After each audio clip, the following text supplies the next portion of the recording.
What's happening, guys? What's going on? Muzzafuzza here, bringing you some Battlefield 4. Yes, I know it's kind of late in the game for this, but this is some open beta footage of me sniping. If you enjoy sniping gameplay, you'll get a kick out of this because I get quite a few headshots and all sorts of cool stuff happens in the gameplay. So if you're a Battlefield fan, enjoy. If not, I have something pretty interesting to talk about in relation to video games and the internet and all sorts of stuff that's going on in my world. Just because I feel like games come and go faster than ever before nowadays, and that's what I want to talk about. I want to talk about how games come and go, and how it's a cycle, basically. It's like sports, or hunting, or maybe menstruation, if you want to go that far. You know, the menstrual cycle, you know what I'm talking about. If you've taken a sex ed class, you know what I'm talking about. It's an on and off type of thing. It's seasonal. When a game first comes out, there's so much hype behind it. Everybody's stoked to play it. Nobody really knows what to expect. Everybody wants to level up and get all the new things and try to get all the unlocks. And then, lo and behold, a few months go by. They have to release DLC just to keep people interested, and the interest kind of dies down, and people move on to bigger and better things or go back to whatever game was taking up their time before that. And as somebody who plays a lot of different video games, I feel like I can really speak from a bunch of different places on this, because I've gone from game to game my whole life. I went from MMOs when I played like RuneScape and World of Warcraft and stuff, to shooters. I played shooters for years, and I still love me a shooter pretty much more than anything else. I've played casual games, I've played mobile games, I've played Game Boy games, and I bounce around still to this day. I bounce around from game to game all the time. And it kind of reminds me of an Eminem lyric. And I know how much you guys like to compare me to Eminem just because I have blonde hair and blue eyes. Damn it. I don't know much, but I do know one thing, though. Bitches, they come, they go. Saturday through Sunday, Monday. Monday through Sunday, yo. Maybe y'all love you one day. Maybe you will someday grow. Till then, just sit your drunk ass on that fucking runway, ho. That's from Superman, one of the best old school Eminem songs of all time. I remember listening to that when I was like, I want to say like 12 or 13 years old. I was a huge Eminem fan even when I was like in my pre-teens and early teens. Back when you had to download music on dial-up, and it was during the LimeWire and Kazaa days and Morpheus, and you guys probably don't even know what these programs are all about, but I had all sorts of nifty ways of downloading music even back in the dial-up modem days when you had to have your landline, your house phone had to be busy just to be using the internet. But if you think about it, that's exactly what advertisers and media companies and the people that make these products bet on. They always bet on you're going to get bored of it eventually, and you're going to want something new, and that's how they're going to get more money out of you. They're going to get money out of you through the initial purchase, and then through the DLC and the microtransactions, and then eventually the next version of the game. So as much as I know that people liked Battlefield 3 and Battlefield 4, of course, there's probably going to be a Battlefield 5, and the same goes for a new Call of Duty game every year, a new Halo game every few years. That's how franchises work, and that's how they get the bucks. That's how they make the buco bucks that they make.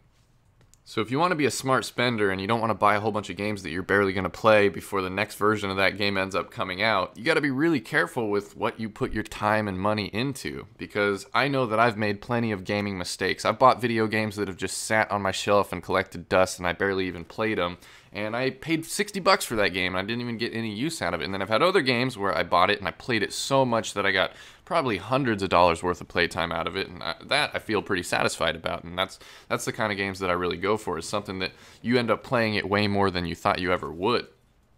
That's why I think the best model that they can have for new video games, especially on PC, if you're a PC gamer, you'll totally understand. But look at League of Legends, look at Hearthstone, look at all these new games coming out. They make them free to play, free to download. You can hop on and just play it as much as you want initially, and then if you want to get really good at it, they make it so that you can buy stuff within the game to get better at the game. And you know, they do this through skins, they do this through different avatars. You can get new stuff, new items, and that's how they hook you, and that's how they end up getting you. But I mean, they are in the business of creating addiction. They want you to get addicted to their game and be playing it hours and hours and hours and putting all your time into it. That's what they bank on. Like, that's what they want. And it's really smart of them. I don't blame them, because if I was a giant company that made video games, I would do the same thing. It takes a ton of discipline as a consumer to not go nuts and want to buy all the cool stuff that they make optional to buy. I remember when I first got League of Legends, I wasn't even really that into the game, but I saw all the cool skins and I was like, oh my god, I need these skins. So I bought a bunch of Riot points and ended up getting a bunch of legendary skins. And even still to this day, I don't really play very much League of Legends, but I've got all these legendary skins that I put like 40 or 50 bucks into, and that's how they get you. They make you buy stuff that doesn't really exist. They make you pay money for pixels on a screen. And the reason I'm making videos like this is just to let you guys know how the ins and outs of this work, so you're not getting scammed, so you're not getting taken advantage of, and so that you know what you're getting into when you get into a hardcore video game. But there is a positive side to this. There is a plus. More than ever before, especially this year and in the years to come, I feel like gaming is becoming a career for more and more people. You can make a living, you can make a career out of playing video games, being really good at video games, helping other people play video games, giving guides, giving tips and tricks, making videos, doing live streams. If you're willing to put in the time and the effort and the energy to create something and build up a brand or a pseudonym, some sort of an online alias, then you can make gaming into your career if that's really what you want to do. And I know me personally, like back in the day when I was like 14 or 15, that was my dream.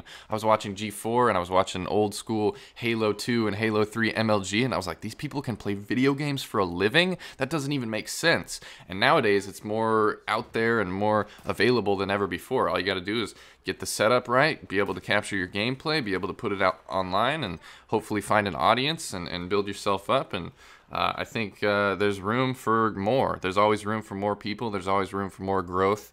And it's just going to keep getting bigger and better every single year.